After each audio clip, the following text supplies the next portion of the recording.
నేటి ధ్యానాంశము అబ్షలోము 2 సమూయేలు 14వ అధ్యాయము 25వ వచనంలో కానీ చూసినట్లయితే, ఇశ్రాయేల్ అందరిలో అబ్షలోము అంత సౌందర్యం కలవాడు ఒకడును లేడు, అరికాలు మొదలుకొని తల వరకు అతనిలో ఏ లోపము లేదు అని మనము చూస్తూ ఉంటాము. అబ్షలోము అనగానే ఎవరు అంటే, అబ్షలోము దావీదు మహారాజు యొక్క కుమారుడు. అయితే అబ్షలోము దావీదు మహారాజు మీదకి యుద్ధం వస్తాడు. ఎందుకు యుద్ధానికి రావాల్సిన కొడుకు తండ్రి మీదకి యుద్ధానికి రావాల్సిన అవసరం ఏమొచ్చింది అని అనుమానంగానే ఆలోచన చేసినట్లయితే, తండ్రి యొక్క చేసిన పాపము కుమారుని మీదకి శాపముగా వస్తుంది. ఏం చేశాడంటే, దావీదు మహారాజు చేసిన పాపము 2 సమూయేలు 12వ అధ్యాయము 9వ వచనంలో, నీవు యెహోవా మాటను తృణీకరించి అతని దృష్టికి చెడుతనం చేసితివి కనుక హిత్తీయుడగు ఉరియాను కత్తి చేత చంపించి అతని భార్యను నీ భార్యగినట్లు నీవు పట్టుకొని ఉన్నావు. కాబట్టి యెహోవా ఏమంటాడంటే, నీ ఇంటి వారికి సదాకాలము యుద్ధము కలుగును, నీ ఇంటి వారి మూలమున నీకు అపాయం పుట్టితును అని ఎప్పుడైతే శాపము వచ్చిందని నాతాను వచ్చి చెప్తాడో, దావీదు మహారాజు వెంటనే పశ్చాత్తాపడేమంటాడంటే, 2 సమూయేలు 12వ అధ్యాయము 13వ వచనంలో, నేను పాపం చేసితినని దావీదు నాతానుతో అనగా, నాతాను నీవు చావుకున్నట్లు యెహోవా నీ పాపమును పరిహరించి ఉన్నాడు అంటాడు. కాబట్టి ఎప్పుడైతే మారుమనసు పశ్చాత్తాపడగలుగుతుందో దేవుడు క్షమాపణ అనుగ్రహిస్తారు. అయితే అతడు వేసిన విత్తనము మాత్రము దేవుడి యొక్క శాపాన్ని పాత నిబంధన గ్రంథంలో తండ్రులు చేసిన పాపము 3-4 తరములు కుమారుల మీద నిలిచి ఉంటుంది అని కుటుంబం మీదకి శాపం తీసుకొని వచ్చాడు. అందుకనే అతని కుమారుడైన అబ్షలోము ఏం చేస్తున్నాడంటే, కుమారుడి మీదకి తండ్రి మీదకి యుద్ధానికి వస్తాడు. యుద్ధానికి వచ్చినప్పుడు తండ్రి యొక్క ప్రేమ ఎంత ఉంటుందంటే, కుమారుడి మీద యుద్ధాన్ని చేయడానికి ఇష్టం లేక అక్కడి నుంచి అతడు పారిపోతూ ఉంటాడు. అందుకని 2 సమూయేలు 15వ అధ్యాయం 30వ వచనంలో, అయితే దావీదు ఒలీవ కొండ ఎక్కుచు ఏడ్చుచు తల కప్పుకొనుచు పాదరక్షకులు లేకుండా కాలి నడకన వెళ్ళెను. అయితే అతని దగ్గర ఉన్న జనులందరూ తలలు కప్పుకొని ఏడ్చుచు కొండ ఎక్కిరి. కాబట్టి దావీదు మహారాజు పారిపోతూ ఉంటుంటే అక్కడ వచ్చేసేటప్పటిగా ఏం జరుగుతుందంటే, అతని సైన్య అధ్యక్షుడు యోవాబు అనే అతను ఉంటాడు. అతడు ఏమంటాడంటే, అసలు దావీదు మహారాజు ఎలాంటి వాడు అనుకుంటున్నావు, అతనితో నువ్వు యుద్ధానికి రావాల్సిన యుద్ధంలో నువ్వు అతనితో తలపడితే ఎలా ఉంటావు నువ్వు అని ఇక్కడ దావీదు మహారాజుని చూపిస్తున్నాడు. మరి నీ తండ్రి యుద్ధం నందు ప్రవీణుడు, అతడు జనులతో కూడా బస చేయడు, అతడు మహాబలాఢ్యుడు, అతడు సింహము గుండె వంటి వాడు, 1000 ఏనుగుల బలముందని దావీదు మహారాజు గురించి చెప్తాడు.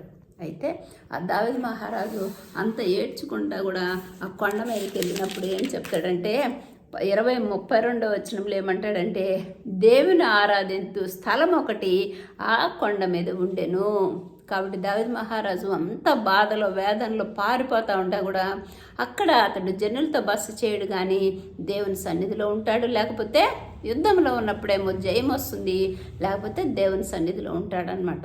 అక్కడికి వెళ్ళి, అయ్యా అబ్షలోము నా కుమారుడు అహీతోపెలు అనే అతని వలన దుష్టపక్క తలంపుల వలన నా మీదకు యుద్ధం వచ్చింది, కాబట్టి అహీతోపెలు యొక్క దుష్ట తలంపుని తొలగించమని చెప్పేసి దావీదు మహారాజు అంత నిరాదరణ పరిస్థితిలో కూడా దేవునికి మొరపెడతా ఉంటాడు. అందుకనే కీర్తనలు కూడా ఈ అబ్షలోము గురించి రాస్తాడు. ఏం రాస్తాడంటే, నేను నా కుటుంబంతో కలిసి దేవుని మందిరానికి వెళ్ళి కృతజ్ఞతాస్తుతులు చెల్లించి ఇష్టాగోష్ఠి చేస్తున్నప్పుడు ఎంత శాంతి సమాధానాలు కలిగి ఉన్నామో అంటాడు. అయితే యుద్ధానికి వచ్చినప్పుడు ఏమని చెప్తాడంటే, కీర్తనలు 41వ అధ్యాయము 9వ వచనంలో ఏమంటాడంటే, నేను నమ్ముకొని నా విహితుడు నా ఇంట భోజనం చేసినవాడు నన్ను తన్నిటికై తన మెడమనెత్తును అంటాడు.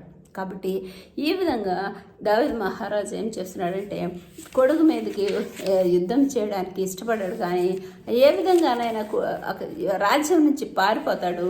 అతన్ని ఎవరు సంహరించకుండా కూడా అతన్ని ఎలా కాపాడాలని చూస్తూ ఉంటాడంటే, కొడుకు మీద ఎంత ప్రేమ ఆప్యాయత ఉంటుంది ఒక తండ్రికి అని ఆలోచన చేసినట్లయితే, 2 సమూయేలు 18వ అధ్యాయము 5వ వచనంలో, అప్పుడు రాజు యోవాబును అబీషైని ఇత్తయిని పిలిచి నా నిమిత్తము యవ్వనుడైన అబ్షలోమునికి దయ చూపుడని ఆజ్ఞాపించను. కాబట్టి యుద్ధంలో మీరు అతను మీదకి వెళ్ళి అబ్షలోముని చంపొద్దని ఆ ముగ్గురు యొక్క సైన్యాలని అతడు ఆజ్ఞాపిస్తున్నాడు దావీదు మహారాజు. కాబట్టి కొడుకు ఎంత వాత్సల్యత కలిగింది అంటే చివరికి ఒక స్థాయిలో సైన్యాలను చూసి బ్రతలాడుకుంటున్నాడు, నా కొడుకుని బ్రతకనివ్వండి అని. అయితే అతడు ఆ అబ్షలోము అనగానే ఇంకా అసలు అందరికీ అంత సౌందర్యం దేని వలన వచ్చింది అని కానీ ఆలోచన చేసినట్లయితే 2 సమయాలు 14:26 తన తల వెంట్రుకలు భారముగా ఉన్నందున ఏటేటా అతడు వాటిని కత్తిరించుచూ వచ్చును. కత్తిరించినప్పుడల్లా వాటి యొక్క ఎత్తు రాజు తూనికను బట్టి 200 తులములాయను.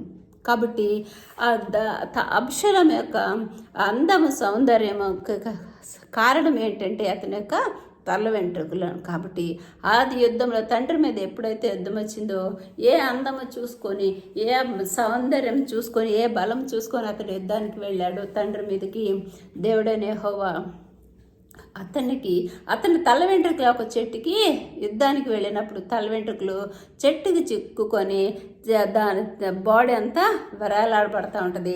అతని కింద ఉన్న గాడిద అతని నుంచి వెళ్ళిపోయి వేలాడబడుతున్నప్పుడు యోవాబు ఏం చెప్తాడంటే ఒక్క ఏటికి అతన్ని చంపేదని అనుకొని 3 బాణాలు వేసే అతన్ని చంపేస్తాడు. కాబట్టి ఈ విధంగా దావీదు మహారాజు చేసిన పాపమును అతడు కుమారుల మీదకి యుద్ధం రేపి అతనికి శాపాన్ని కుటుంబాన్ని శాపాన్ని తెచ్చి అతడు కొడుకు చనిపోవడానికి, వాళ్ళ రాజ్యం విడిపోవడానికి ఎంతగా శాపాన్ని తీసుకొచ్చాడు. అయితే యేసుక్రీస్తు ప్రభువారు ఆ శాపాన్ని ఏ విధంగా తొలగించారు అని కానీ మనం ఆలోచన చేసినట్లయితే లూకాసు వార్త 12:49 ఏమంటాడంటే నేను భూమి మీద అగ్నిగేవే వచ్చినని అది ఇదివరకే రగులు కొనవాలని నేను ఎంతో ఆశించుచున్నాను. అయితే నేను భేదమున చేయవచ్చి తిని సమాధానం చేయరాలేదు అంటాడు. అంటే అప్పుడున్న కుటుంబ జీవితంలో యేసుక్రీస్తు ప్రభువారు శిష్యులతో సంచరించినప్పుడు ఆ కుటుంబ వ్యవస్థ ఎలా ఉంది, దాన్ని ఏ విధంగా తీసివేశాడంటే ఇదిగో కుటుంబంలో 5గురు వేరుపడి 2కి విరోధముగా 3, 3కి విరోధముగా 2, తండ్రికి కుమారునికి, తల్లికి కూతురికి, అత్తాకోడలకి మధ్యలో విభేదము చేయదును అంటాడు. అయితే ఆ విభేదాన్ని యేసుక్రీస్తు ప్రభువారు సెలవులో మరియమ్మ తల్లిని చూసేమంటాడంటే అమ్మా ఇదిగో నీ కుమారుడు. యోహాన్ని చూసేమంటాడంటే అమ్మా ఇదిగో నీ తల్లి. అంటే కుటుంబంలో తల్లికి కుమారునికి మధ్య బాంధవ్యాలను ఒకరికొకరు అప్పచెప్తాడు. కానీ కుటుంబం మీద ఉన్న శాపాన్ని శిలువలో చేతిలో మేకులు కొట్టి చేతి వ్రాతతో తుడిచివేసి ఆ శాపం తల్లిదండ్రుల మీద శాపం పిల్లల మీద శాపం తల్లిదండ్రుల మీదకి రాకుండా పాపము అనేది తగలకుండా ఉండడం కోసము యేసయ్య శిలువలో INRI అనేది ఎప్పుడైతే తీసివేశాడో దేవుడు లోకాలందరినీ ప్రేమించానని చెప్పేసి కుటుంబ శాపాన్ని కూడా, అందుకనే 4వ శిలువలో వేలాడినప్పుడు 4వ మాటగా ఏమంటాడంటే అమ్మ ఇదిగో నీ కుమారుడు, అమ్మ యోహాన్ని చూసి ఇదిగో నీ తల్లి అని అప్పగించి యేసుక్రీస్తు ప్రతి ఒక్క పాపం శాపాన్ని, కుటుంబ శాపాన్ని 5గురు ఇద్దరు 3 వేరుపడేదాన్ని తొలగించేశాడు. అందుకని ఏమంటాడంటే మారు మనిషి పొంది పశ్చాత్తాపంతో శిలువ దగ్గరకు వచ్చి ప్రయాసపడి భారం వచ్చిన సమస్యలారా నా దగ్గర అని ప్రభువు పిలుస్తున్నాడు. ఒకళ్ళ మీద ఒకళ్ళ శాపాన్ని కాదు, కానీ తప్పిపోయిన కుమారుడిలాగా ఎప్పుడైతే ఆ తప్పిపోయిన కుమారుడు ఏమంటాడు పరలోకానికి వేరుగా తండ్రి నీకు వేరుగా పాపం చేస్తుందని ఎప్పుడైతే పశ్చాత్తాపడతాడో ఈ లోకపు తండ్రి చేర్చుకొని అతని కౌలించుకొని ముద్దు పెట్టుకొని అతనికి ప్రశస్తమైన వస్త్రాలు పాదరక్షలు తొడిగి అతనికి ఉంగరం పెట్టి గృహానికి తీసుకుని వెళ్తాడు. అదేవిధంగా యేసుక్రీస్తు ప్రభువారు ఎంత పాపుల్ని పిలవచ్చేతిని కానీ నీతిమంతులు పిలవరాలేదని ఆ శాపాన్ని అంతటిని తీసివేసి ఆ పాపి ఎప్పుడైతే ప్రభా నిశల రక్తంతో నన్ను కడిగి నన్ను శుద్ధం చేయి నీ బిడ్డగా చేర్చుకున్నప్పుడు మనకి ఎలాంటి తల్లిదండ్రుల మీద శాపం అనేది ఉండదు. కాబట్టి ఎప్పుడైనా ఒకవేళ వచ్చిందని మనకు ఆలోచన వచ్చిన ఏసైలో దగ్గర మనం విశ్వాసంతో నా ప్రభు నాకు శాపాన్ని తీసేసాడని మన హృదయంలో విశ్వసించినట్లయితే మన హృదయంలో శాంతి సమాధానాలు రజిల్లుతాయి. కుటుంబంలో కృపా క్షమాపణ అనుగ్రహించిన ప్రభువుకి శాంతి సమాధానాన్ని మనకి ఇచ్చారు. కాబట్టి మనము కృపాయుగంలో ఉన్నాము కాబట్టి మనకి ఎలాంటి శాపం ఉండదు. యేసుక్రీస్తు ప్రభు ఆకాశంలో అత్యున్నత సింహాసనం నుంచి మన పాపముల శాపం తీసేయడానికి వచ్చి మన నిమిత్తము దరిద్రుడిగా జన్మించి ఈ లోకంలో పునరుద్ధాన శక్తితో లేచినప్పుడు ఆ యొక్క రక్షణ నిత్యజీవం మనకి కూడా అనుగ్రహించారు. ఆమెన్.